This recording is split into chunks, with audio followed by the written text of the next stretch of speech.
자, 이번 시간에는 이어서 2차 대전 들어가 보겠습니다. 자, 2차 대전과 1차 대전 사이에 있는 그 전쟁과 전쟁 사이에 있는 기간을 우리는 전간기라고 부릅니다. 전쟁과 전쟁 사이에 있는 시기.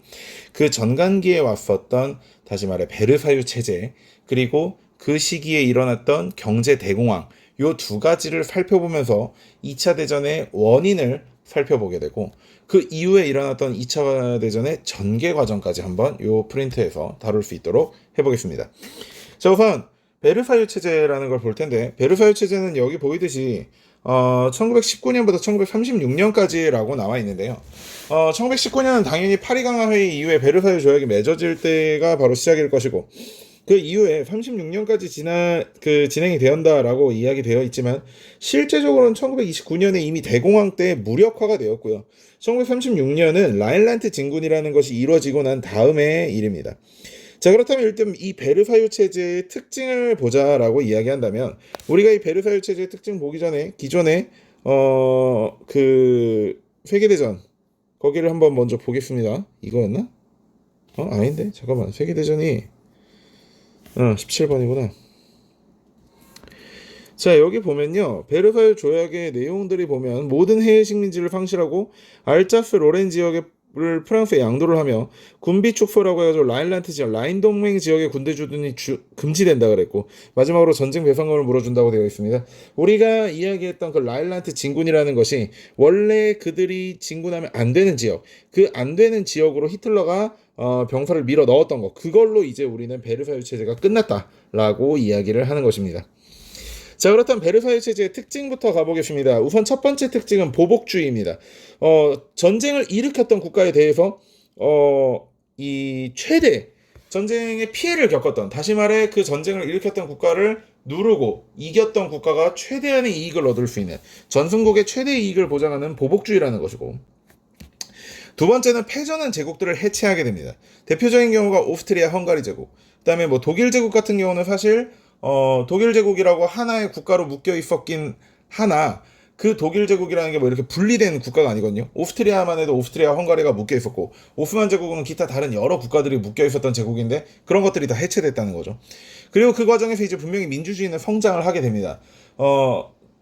독일의 임시정부가 바이마르 공화국으로 발전을 하게 되고, 또한 여성 참정권 등, 왜냐면 1차 대전 때 여성들이 총력전 체제를 통해서 전쟁에 참여하였고, 그 과정에서 여성 참정권이 주어지게 됐죠. 투표권 같은 것들이.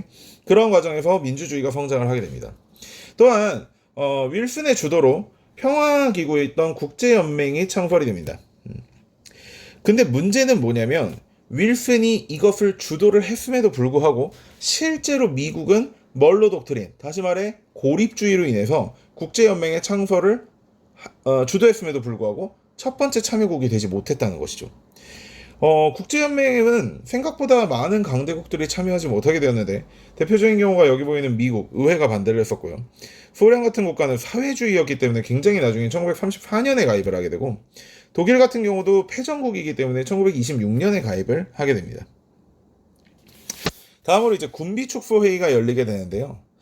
전쟁이 끝나고 나서도 각국의 그 정치인들은 이제 해군력을 중심으로 또는 이제 육군력도 투자를 안 한 건 아니지만, 일단 해군력을 중심으로 군비에다 엄청난 투자를 하게 됩니다. 1차 대전을 겪어보고 나니까 이게 진짜 전쟁이라는 걸 지금부터 준비를 해야 되겠구나라고 생각을 해서 열심히 돈을 투자를 하지만, 지금 전쟁으로 인해서 진짜 나라가 다 개박살이 났고 돈 쓸 때도 많은데 또 전쟁 준비를 해야 되고, 그러는 과정들이 너무 이제 경제적으로 또 이제 백성들의 어떤 그 민심에도 굉장히 부담이 되니까 군비축소회의가 열리게 되죠.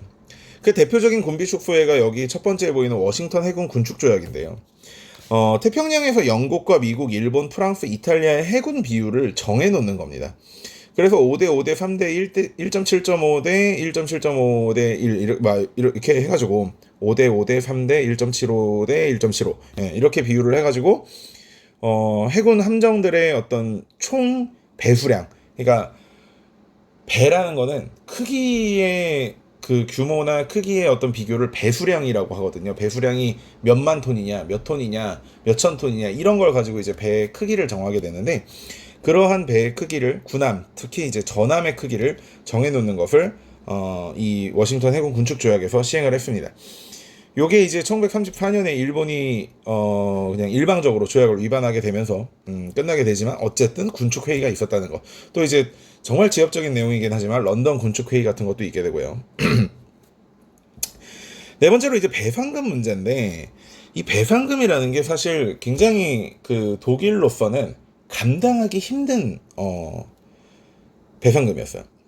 사실 우리가 이 수정자본주의의 케인즈라고 하는 사람이 당시 이제 영국 측 대표로 참전했던 사람 중에 하나인데 케인즈는 독일에게 너무나 많은 배상금을 부여하게 됐을 경우 이제 독일이 이걸 갚지 못할 능력이 되어버리니까 삐뚤어져서 다시 한번 이제 문제를 일으킬 거라는 경고를 미리 했었습니다. 사실 빚이라는 게 그 양심이 있을 아니 좀 양심적으로 내가 열심히 일해서 나도 먹고 살고 그 남은 돈으로 빚을 갚을 정도가 돼야 갚겠다고 생각을 하지. 여러분 생각해보세요. 여러분 나이에 빚이 한 100억 있어요. 진짜 갚겠어요? 여러분 같으면? 안 갚죠. 예, 안 갚습니다. 그렇기 때문에 미국은 계속해서 어떤 중재를 통해서 이들의 배상금을 깎아주려고 했는데 이게 나중에 미국도 1929년에 대공황이 터지다 보니까 독일에 대한 케어를 자기네들 코가 석자가 되면서 독일에 대한 케어를 못하게 되면서 사실 이 대공황 이후로부터 독일이 급속도로 전체주의와 군국주의에 빠지게 되는 그런 계기가 일어납니다. 이것을 케인즈는 거의 완벽하게 예상을 했었거든. 자, 어쨌든 내용을 들어가 보면 이들의 주장 자체가 1320억 마르크를 금으로 갚으라는 주장이 베르사유 제재의 주장이었습니다. 마르크화는 이미 가치가 완전히 박살날 것을 알았다는 거죠. 근데 이게 뭐가 문제가 되냐면 국가의 화폐 가치라는 건 결국 화폐는 아무런 가치가 없는 종이잖아요. 그 종이에다가 우리가 이것을 얼마라고 약속하자라고 이야기를 해서 그게 화폐 가치가 생기는 거고 그렇다면 실제로 무언가 가치 있는 것으로 그 화폐를 바꿔줄 준비가 돼야 되는데 독일의 중앙은행들이 이런 빚을 갚느라고 이 화폐의 가치를 충분히 보장할 만한 귀금속이나 다른 현물 가치를 가지고 있는 것들을 이게 확보가 안 됩니다. 그러니까 이게 이 돈의 가치가 쓰잘데기 없이 너무 박살이 나기 시작하는 거예요. 이 돈의 가치가 완전 박살나고 물가가 올라가는 걸 인플레이션이라고 하는데 이게 어마무시하게 일어났기 때문에 당시 독일의 인플레이션을 우리는 하이퍼 인플레이션 이렇게 얘기를 합니다. 그 과정에서 독일의 배상금 지급이 늦어지고 나니까 프랑스 같은 경우는 독일의 주요 공업지대였던 루르 공업지대를 불법으로 점령을 하고 여기서 이제 어떤 물건으로 배상금을 받으려고 하지만 또 독일의 노동자들은 프랑스에게 우리 물건을 줄 순 없다라고 얘기를 하면서 파업을 하게 되죠. 미국은 그래서 도스안이라든지 영안 등을 계속 도입을 해가지고 배상금을 축소해준다든지 배상금의 이자를 좀 낮춰준다든지 그런 여러 가지 정책들을 펼쳐서 이 배상금 문제를 어떻게든 해결하려고 해보나 결국은 이제 29년에 대공황이 터지게 되면서 이런 작업들은 실패로 돌아가게 되는 것입니다. 다섯 번째 평화조약을 보면요. 이제 이 평화조약은 진짜 많이 나오거든요. 1925년에 로카르노 조약을 통해서 독일이 국제연맹에 가입을 하게 되고 국제적 분쟁은 평화적 해결로라는 이 문구를 잘 기억을 해줘야 되고요. 그 다음에 켈로그 브리앙 조약에서도 국가 정책 수단에서 전쟁을 지향한다는 이 두 가지 문구를 잘 기억을 해야 됩니다. 특히 이제 25년과 28년 이 로카르노 조약과 켈로그 브리앙 조약은 연도로도 굉장히 여러분들에게 연표 문제를 잘 낼 수 있는 그러한 조약들이기 때문에 꼭 기억을 해두는 게 좋습니다. 여러분 진짜 7년 전, 종교전쟁 때부터죠. 거의 종교전쟁 때부터 각종 조약들이 나오기 시작하고 무슨 화의, 무슨 회담 이런 것들이 나오기 시작하면요. 정말 문제 내기 좋은 것들이기 때문에 전부 다 기억을 하려고 준비를 해야 됩니다. 어느 정도 흐름을 기억했다면 그 다음부터는 팩트를 얻는 작업을 반드시 해주시기 바랍니다. 자, 이러한 베르사유 체제가 무너지게 된 본격적인 것은 바로 이제 대공황 때문이죠. 우리가 1학년 때 통합사회 과목에서 배웠듯이 대공황의 원인은 일단 기본적으로 1차 대전이 끝나면서 엄청나게 폭발하고 있던 소비가 줄어들어 버리고 그러한 소비에 맞춰서 물건을 찍어내고 있었던 생산력이 그대로 유지가 되면서 수요는 줄어들었는데 공급이 과잉되는 그러한 현상 때문에 일어나는 것을 일단 일반적으로 보고 있습니다. 대공황의 원인은 경제학과에서 이야기를 하게 되면 몇십, 몇백, 몇천 개가 나와요. 그러나 우리는 경제를 배우는 게 아니라 역사를 배우기 때문에 그냥 가장 간단하게 일반적인 원인만 보자는 거죠. 자, 어쨌든 공급이 수요를 초과하기 때문에 물건이 팔리지 않으니까 물건 가격이 내려갑니다. 문제는 물건 가격이 내려갔음에도 불구하고 전쟁으로 인해서 피폐해진 국가가 물건을 사기가 힘들기 때문에 물건 가격을 또 내려야 되고 그 과정에서 사람들을 잘라서 실업률이 올라가게 되는 그러한 상황이 일어나게 되죠. 이거를 이제 극복하는 방법이 두 가지가 있는데, 첫 번째는 보호무역 체제로 극복을 하려는 것과 두 번째는 전체주의와 침략전쟁 체제로 극복을 하려는 겁니다. 지금 이 공급의 과잉이 문제이기 때문에 결국은 물건을 어디다가 팔 수 있다면, 다시 말해 물건을 소비할 수 있다면 이 문제는 자연스럽게 해결을 할 수 있는 거거든요. 그래서 보호무역 체제로 극복하려는 국가들이 영국과 프랑스와 미국 같은 국가들인데, 이들은 블럭이라는 것을 활용을 하게 됩니다. 블럭은 본국과 식민지를 둘러싸는 보호무역의 장벽이라는 건데, 식민지와 본국을 어떤 보이지 않는 벽을 쳐놓고 이걸 블럭이라고 표현을 하고, 식민지에다가 우리나라의 물건을 강제로 팔게 하는 거죠. 본국의 물건을 강제로 팔게 하는 겁니다. 그러면 수요가 어느 정도 확보가 되게 돼서 공황을 극복할 수 있다는 거죠. 영국 같은 경우는 파운드 블럭, 파운드가 이제 영국의 그 화폐 단위니까요. 프랑스 같은 경우는 프랑 블럭 이런 것들, 미국은 달러 블럭 이런 것들을 활용을 하게 되고요. 영국은 약간 이제 탕평책 같은 느낌으로 좌파건 우파건 일단 일 잘하는 사람을 쓰자라는 거국내가, 프랑스 같은 경우는 파시즘에 반대하는 반파시즘 전선이었던 인민전선, 파시즘 좀 이따 배울 거예요. 그리고 세 번째 미국 같은 경우는 달러블럭과 함께 뉴딜 정책을 펼치게 되는데, 미국의 달러블럭은 사실 식민지라고 표현할 게 미국은 딱히 생각해보면 필리핀 정도밖에 없긴 하거든요. 미국은 라틴 아메리카, 즉 아메리카 지역의 고립주의를 천명했던 원로주의를 기반으로 라틴 아메리카 대상의 근거리에 있는 사람들, 즉 린에 있는 사람들에게 잘해주는 선린 외교를 펼치게 됩니다. 즉 달러를 통해서 달러 블럭을 이제 식민지가 아니라 아메리카에 쳤다, 아메리카 대륙에 쳤다라고 생각을 해보면 될 것 같아요. 자, 그러면 뉴딜 정책을 좀 더 자세히 보겠습니다. 이미 통합사에서 한번 했던 건데 다시 한번 조금 더 깊게 들어가겠습니다. 지금까지 대공황이 터지기 전에 나름대로 소위 말하는 고전경제학 그런 걸 살펴보면 절대로 정부가 시장에 개입하지 않는 것을 요구합니다. 대표적인 사람이 바로 애덤 스미스죠. 보이지 않는 손을 주장했던, 자유방임주의를 주장했던. 그러나 지금 정부가 개입하지 않으니 생산이 너무 폭발해버리면서 공급이 과잉되었던 것을 통제하기 위해서 이 생산 통제 정책을 펼치게 되고 자유방임주의를 폐지를 합니다. 그리고 아까 말했던 그 케인즈가 주장했던 수정자본주의를 가져오게 되는 건데, 이것은 바로 정부가 이제 시장에 직접적으로 개입을 하겠다는 거죠. 기존 교육과정에서는 전국산업부흥법이라는 표현을 썼고, 현재 교육과정에서는 국가산업부흥법이라고 되어 있는데, 기본적으로 국가 주도로 다양한 산업들에 대한 통제 정책을 펼치는 겁니다. 그러니까 이게 부흥이라는 게 막 찍어라 이게 아니라 절제해서 찍어라. 너희는 A, B, C 중에 A만 찍어, 너희는 B만 찍어, 너희는 C만 찍어, 이런 식으로 국가가 생산량을 통제하는 것을 국가산업부흥법이라고 하고, 농업조정법도 마찬가지입니다. 무조건 잘 된다고 쌀농사, 벼농사, 밀농사 이런 거 짓지 말고 너는 몇 헥타르에서 몇 가마니만 생산해라, 이런 식으로 명확하게 생산량을 정해주는 것이 첫 번째 생산에 대한 통제. 두 번째는 사회보장제인데요. 일을 못하는 사람들이라고 하더라도, 또는 너무나 적은 돈을 받는 사람들이 나름대로 어느 정도 유효한 소비력을 가질 수 있도록, 구매를 할 수 있도록 도와주는 것입니다. 따라서 최저임금제를 보장하게 되고, 와그너법이라는 것을 통과시켜서 노동자들의 단결권이라든지 단체로 교섭할 수 있는 권한이라든지 이런 것들을 노동자에게 부여를 해줍니다. 세 번째는 이제 대규모의 공공사업을 벌이게 되는데, 이건 이제 공공공사 관리국이라는 곳에서 우리가 이미 그 통합사회 시간 때 배웠던 테네시 계곡의 개발이라든지 그런 것들을 활용을 하게 되는데요.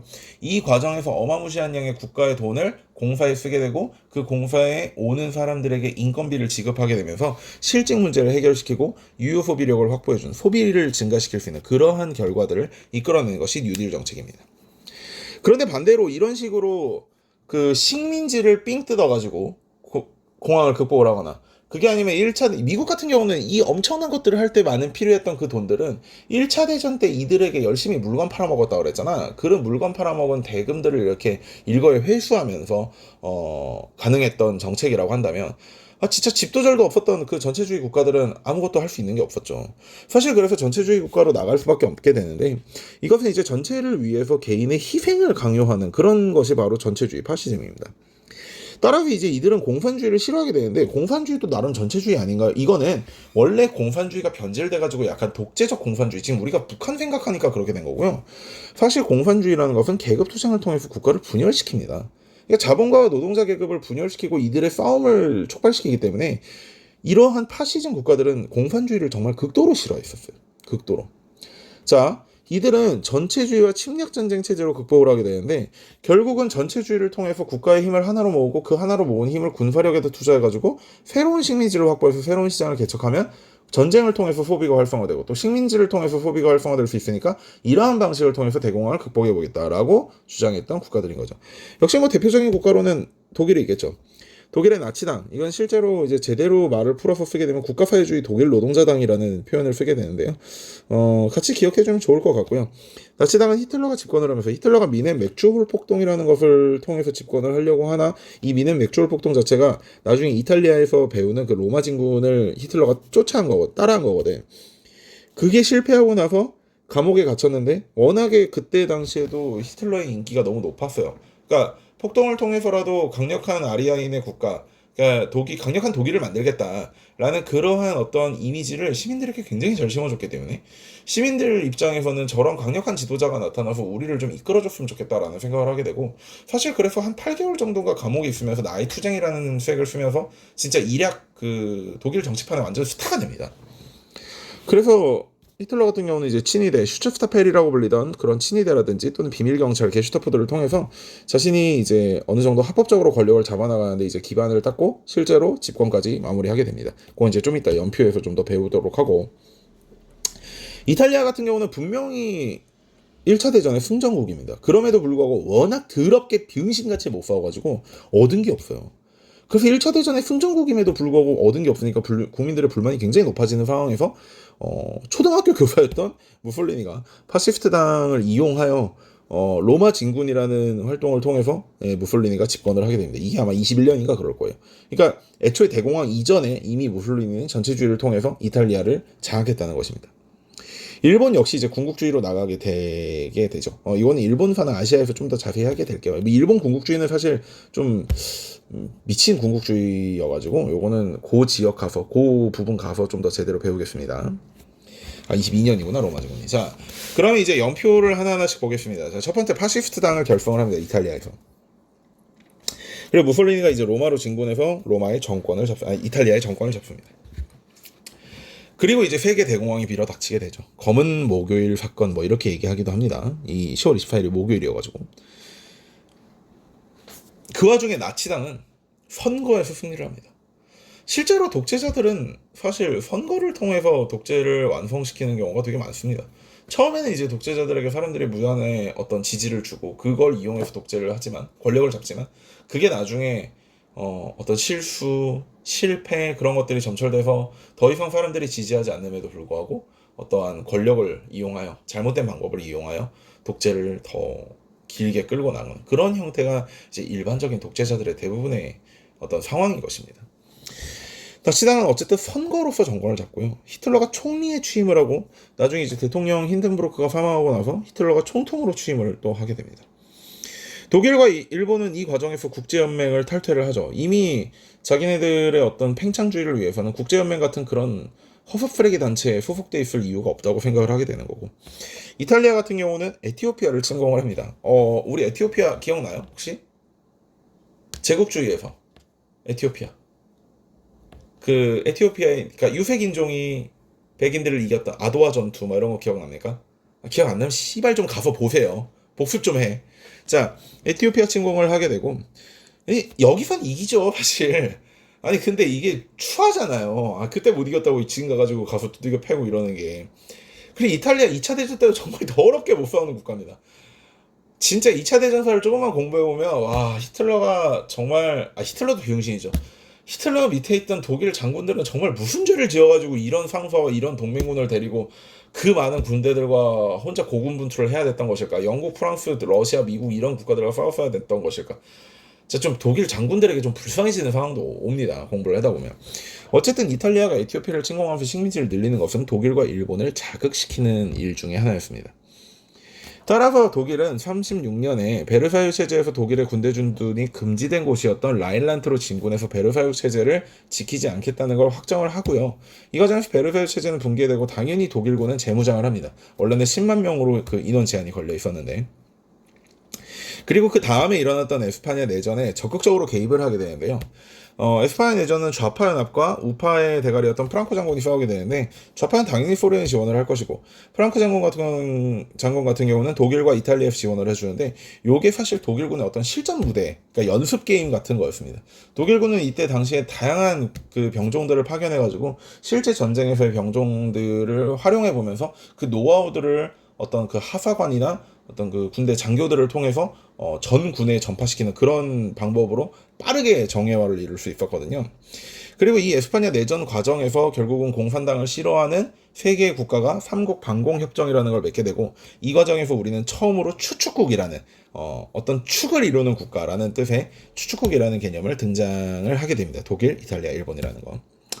자, 37년에는 당연히 중일전쟁 발발. 일본도 이제 식민지가 부족하니까 중국을 식민지와 삼기 위해서 중일전쟁을 발발하게 되고, 그 과정에서 이탈리아는 또 국제연맹을 탈퇴를 합니다.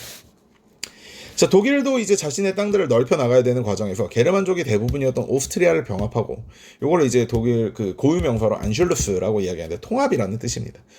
그리고 이제 체코를 병합하려고 하는데, 사실 오스트리아는 정말 대부분이 게르만 민족이었기 때문에 병합을 하는 데 있어서 조금 어떤 명분은 뭐 개소리긴 한데 있을 수는 있지만, 이건 개소리로도 답이 없는 명분이었어요, 체코는. 그래서 체코 지방에서 수데텐란트 또는 수데텐이라는 지역이 게르만 쪽에 750만 명이 살고 있으니까 우리가 여기를 먹겠다. 750만 명이 살고 있으니까. 근데 사실 영국과 프랑스 같은 대규모 국가들이 당시 이제 뭐 대공황도 대공황이고, 사실 독일들을 자기네들이 너무 쥐어짜가지고 저렇게 팽창 정책을 하는 게 아닌가 하는 어떤 그런 미안함 같은 것도 있고, 또 히틀러는 워낙에 공산당을 싫어하니까 히틀러가 저기를 먹게 되면은 동쪽에서 들어오게 되는 소련을 확실히 막아주겠지, 이런 생각들을 하고 이들은 체코의 수데텐을 병합시키는데 이제 동의를 합니다. 이게 되게 웃긴 게, 일본이 예를 들어서 제주도 먹겠다고 했는데 제주도를 달라고 했더니 정작 당사자인 체코는 아무 말도 못하고 중국하고 미국하고 결정해서 그래 니네가 제주도 먹어 이렇게 말해버린 거랑 진짜 다를 바가 없거든요. 말도 안 되는 상황. 그렇죠. 이탈리아는 이제 알바니아를 또 침공을 하게 되고, 이제 이탈리아도 되는 대로 이제 영토를 넓혀가는 거죠. 그리고 이제 분명히 1차 대전에서 서부전선과 동부전선 양쪽에서 싸우는 게 힘들다는 것을 반드시 알고 있었던 독일, 그리고 히틀러는 소련과 불가침 조약을 맺습니다. 이게 되게 웃긴 게, 왼쪽에서 삼국 반공협정 보이잖아요. 우리는 공산당이 싫어요 이 난리 엄청 쳐놓고 전쟁을 해야 되겠으니까 소련과는 불가침 조약을 맺은 거죠. 사실 소련 입장에서도 불가침 조약을 맺으면서 스탈린이 자신의 권력을 어떤 공고히 하는 과정에서 군대를 많이 숙청을 하거든요. 그걸 이제 시간을 벌기 위해서 이제 불가침 조약을 맺은 것도 있긴 합니다. 자, 이렇게 해서 전선에 다시 말해 이제 서부 전선에만 온 힘을 투자해도 되는 상황이 되어버린 히틀러가 드디어 마술을 드러내고 폴란드를 침공을 합니다. 우선 동쪽에 있는 폴란드부터 정리를 합니다. 폴란드에 보면 단치 회랑이라고 있어요. 이 단치 회랑이 독일의 본토와 오른쪽에 있는 그 동프로이센의 가운데가 완전 끼어 있는, 그러니까 우리나라로 얘기하면 이걸 어떻게 해석을 해야 되냐면, 독일 본토가 이렇게 있는데 이 독일 오른쪽에 조그마한 또 땅이 하나 있어요. 이걸 이제 동프로이센이라고 하고, 여기를 이제 본토라고 하는데, 여기 끝에 단치라는 도시가 있습니다. 요 단치 지역, 요게 이 회랑 지역, 좁은 회랑 지역을 색깔을 좀 다르게 볼까? 요 회랑 지역을 가지고 있는 국가가 폴란드였어요. 그러니까 독일 입장에서는 단치 회랑의 사용권, 즉 여기에다 우리가 철도를 깔고 요 철도를 통해서 동프로이센과 여기를 이어야 되니까 여기에 사용권을 달라라고 얘기를 했는데, 폴란드 입장에서는 폴란드가 워낙 자존심도 있는 국가고 하니까 족가라라고 했거든요. 족가라라고 했더니 이제 독일은 대포를 빵 하고 쏴버린 거지. 그래가지고 사실 폴란드가 어느 정도 저항을 하면서도 나름대로 잘 버티고 있었고, 독일이 공세 종말점에 거의 다가갔는데 갑자기 소련이 오른쪽에서 침공을 해옵니다. 당시 일본과의 하린콜 전투를 계속해서 치르고 있었는데 9월 16일날 하린콜 전투를 종료시키고 바로 9월 17일날 폴란드를 전격 침공. 그래서 동서 양쪽에서 씹혀가지고 샌드위치가 돼버린 폴란드 같은 경우는 이제 영국으로 망명을 하게 되죠. 물론 이제 그 과정에서 연합국은 독일에 대해서 선전포고를 하게 되지만 실제로 무언가 행동을 취하진 않았습니다. 왜냐면 뭐 동쪽에 있는데 어떻게 하겠어요. 자, 그러고 나서 독일은 이제 파죽지세로 프랑스를 깨부숩니다. 독일이 완벽히 유럽을 장악한 게 1940년이고요. 프랑스에는 두 가지 정부가 생기게 되는데, 이제 항복해버린 프랑스의 정부는 비시라는 사람을 수장으로 하는 친나치 정권, 괴뢰 정부가 생기게 되고, 샤를 드골이라는 나중에 이제 프랑스의 대통령도 하게 되는 자유프랑스, 영국의 망명 정부거든요. 이 자유프랑스 정부로 나뉘게 됩니다. 또 일부의 인간들은 나와서 국내에서의 저항을 하게 되고 우리나라 독립군 같은 느낌으로 이제 이들을 레지스탕스라고 이야기하게 되죠. 그래서 이제 유럽은 영국만 남겨놓고 두디가 패고 있는데 문제는 히틀러가 영국 본토 항공전에서 패배하게 되면서 이제 공세종말점에 좀 다다르게 되고요. 이 공세종말점이라는 거는 실제 지금 가지고 있는 병력과 무기로 나아갈 수 있는 최대선을 이야기하는 겁니다. 그러니까 예를 들어서 우리나라 같은 경우가 예비군까지 포함해 360만 명의 병력으로 북한 정도야 언제든지 날름 할짝하고 먹어버릴 수 있겠지만 중국 전토를 점령할 수 있겠어? 안 되겠지. 어디선가 이렇게 딱 멈출 거 아니야. 그게 이제 공세종말점입니다. 어디선가 이제 더 이상 전선이 얇아지고 더 이상 방어가 불가능한 지역까지 이렇게 나가는 그게 이제 공세종말점이거든. 그리고 또 이 이탈리아가 이집트를 공격하다가 이집트에 있는 그 한 줌밖에 안 되는 영국군한테 뒤지게 밀리고 털리면서 북아프리카 전역에서 또 개삽질을 하다 보니까 일부 병사들을 또 떼가지고 북아프리카로 보내주게 되고 또 이제 영국이 두들겨 패도 항복을 안 하는 걸 보면서 이 새끼들이 혹시 소련의 지원을 기다리나. 왜냐면 이때 미국은 전혀 개입할 거라고 생각을 안 했거든. 왜냐면 미국은 당시 대공황의 여파가 아직 남아있기도 했고 미국 국민들이 절대로 전쟁에 참여하면 안 된다 이런 주장을 하고 있었습니다. 왜냐면 미국 국민들은 대공황이 온 것 자체도 지금 누구 때문이라고 생각하냐면 우리가 왜 유럽의 전쟁에 껴가지고 대공황을 맞아야 되느냐 이런 생각을 했었기 때문이야. 독일 같은 경우는 어차피 영국은 섬나라고 해군 몰빵 국가니까 지금 당장 해군과 공군력으로 영국을 점령할 수 없는 상황에서 남은 육군으로 소련을 때려야 되겠다. 뭐 얘기만 듣고보면 나쁘다고 할 수는 없는데 미친 거죠. 그 전선을 양쪽으로 나누면서 망했던 그 1차 대전의 교훈을 제대로 살리지 못한 거죠. 어쨌든 이제 바르바로사 작전이라고 해가지고 소련을 공격해서 나름대로 초창기에는 뭐 성공합니다. 기습도 했고. 근데 이제 웃긴 게 진짜 러시아도 중국 만만치 않은 인해 전술의 국가가지고 예를 들어서 독일은 사실 히틀러한테 보고를 할 때는 우리는 뭐 한 100여 개의 사단하고 3,000대 전차 정도만 상대를 하면 소련을 정리할 수 있습니다. 하고 그거에 보고했던 2배인 200개의 사단과 6,000개의 전차를 부셨는데 그들의 앞에는 400개의 사단과 6,000대의 전차가 있었다. 뭐 이런 소리가 있거든요. 정말 이제 끝도 없이 밀려오는 소련군에 대해서 독일이 도저히 이제 물량전으로 어떻게 해결을 할 수가 없는 그런 상황이 되는 거죠. 그 와중에 독일에 그나마 쓸만한 이탈리아보다 훨씬 더 쓸만한 그런 동맹국이라고 할 수 있었던 일본은 병신같이 미국을 때립니다. 뭐 이해는 돼요. 여기도 이해가 안 되는 건 아니야. 그러니까 일본 같은 경우는 지금 중일 전쟁을 시작하면서 본인들이 예상하기로는 한 3, 4개월 정도면 끝낼 수 있을 거라고 생각을 했어요. 왜냐면 청일 전쟁 때 워낙 병신같이 털어버렸으니까. 근데 실제로 전쟁을 시작하고 보니까 상하이 점령에만 거의 3개월이 걸렸습니다. 그리고 이제 계속해서 중국의 저항이 심해지니까 뭐가 잘 안 되고 있는 와중에 나치 독일의 동맹국이었던 일본에게 미국이 더 이상 석유나 군수물자를 팔지 않겠다고 통보를 해버린 겁니다. 지금 당장 중국에서 병력을 빼지 않으면 우리는 너희한테 석유를 팔지 않겠다. 그러면서 이제 ABCD 포위망을 하는 것으로 일본을 가둬버리게 돼요. A. 아메리카, B. 브리튼, C. 차이나, D. 더치, 네덜란드. 브리튼하고 네덜란드가 왜 있겠냐? 그 동남아시아 지역 식민지를 잘 생각해 봅시다. 말레이 반도 뭐 이런 지역에 브리튼, 그다음에 그 인도네시아 지역에 네덜란드, 그다음에 필리핀 지역에 아메리카, 거기로도 다 포위망이 구성이 되잖아요. 자, 그래서 일본은 이렇게 생각을 하는 겁니다. 자, 석유가 없으면 더 이상 전쟁이 아니라 애초에 국가가 살아남을 수가 없으니까 석유를 어디서 구해와야 되겠다. 근데 그게 어디냐면 미국을 공격해서 석유를 구한다는 건 미친놈들이고 그거는 아무리 원숭이여도 생각 안 하고 미국을 일단 무력화시켜 놓고 동남아시아지를 잡아야 되겠다라고 생각을 하는 겁니다. 동남아시아 지역에 목재, 고무, 석유 이런 거 많으니까. 근데 그럼 왜 꼭 미국을 건드려야 되느냐? 그 동남아시아 쪽으로 진출하기 위해서는 결국은 필리핀을 지나야 되는데 필리핀이 미국의 식민지잖아. 그지? 그러니까 이들은 고민을 어떻게 하냐면 지금 필리핀을 공격하는 순간 태평양 함대에 있는 미국의 군함들이 바로 일본의 본토로 밀려 들어올 테니까 태평양 함대가 모여 있는 진주만, 하와이의 진주만을 먼저 기습해서 거기 있는 것들을 다 때려 부수고 그거를 복구하는 1년에서 2년 정도의 시간 동안 어떻게든 동남아시아 지역을 정복하고 거기에다 우주방어 태세를 정리해서 협상 테이블로 끌어내자. 요게 이제 이들의 목적이었고, 뭐 전쟁을 안 한다는 가장 완벽한 그러니까 중국에서 철수해버리면 되는 그 완전 퍼스트 A 플랜을 제외하면 나름 쓸만한 B 플랜이긴 했습니다. 상대를 너무 우습게 봐서 그렇죠. 자, 그래서 이놈들은 원래 선전포고 안 하고 때리는 건 청일전쟁, 러일전쟁이 아주 그냥 다 똑같이 그랬던 일이어서 역시 미국을 상대로도 선전포고 안 하고 진주만 기습을 대단히 성공적으로 마무리합니다. 덕분에 미국은 존나 빡쳤습니다. 미국이 마음먹고 쇼미더머니를 치기 시작하면 전 세계에서 이길 수 있는 국가가 없어요. 여기도 마찬가지고 지금 21세기에도 마찬가지고.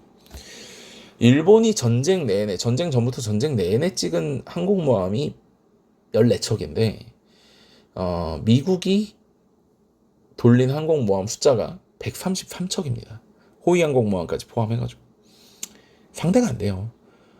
일본은 본인들 국가의 생산력의 대부분을 전투기와 항공모함에 몰빵했음에도 그거 정도밖에 생산을 못한 거고, 미국은 서부전선 가서 유럽 애들을 독일 애들하고도 싸우고, 태평양에서 일본 애들하고도 양방향으로 전쟁을 쓰면서도 어마무시한 생산력의 격차로 일본을 때려 죽여버립니다. 물론 그 생산량을 완벽히 돌리기 위해서 어느 정도의 시간이 필요했던 건데, 그 시간을 미국은 정말 대단하게 잘 벌었습니다. 미드웨이 해전을 통해서. 사실 미드웨이 해전에서 일본이 이겼다고 한들 전쟁의 결과는 바뀌지 않아요. 그러나 미드웨이 해전에서 미국이 정말 신의 도움으로, 이건 사실 신의 도움이라는 표현밖에 쓸 수 없거든요.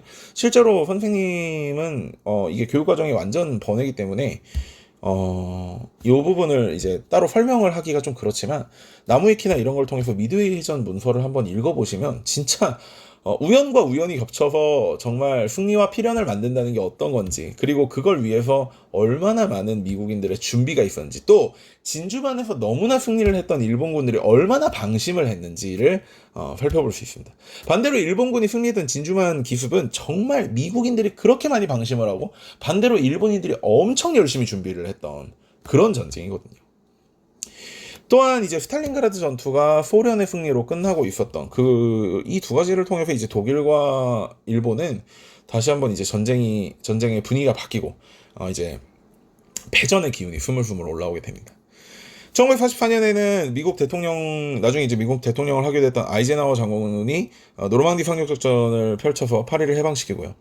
아르덴 대공세, 이제 연합군 측에서는 이걸 벌지 전투라고 하는데, 독일이 남은 모든 힘을 끌어모아가지고 마지막 반격을 하지만, 반격을 해서 일부 영토를 다시 되찾고 미국군을 다시 한번 후퇴를 시키지만, 그걸 통해서 독일의 멸망은 6개월 이상 빨라졌죠.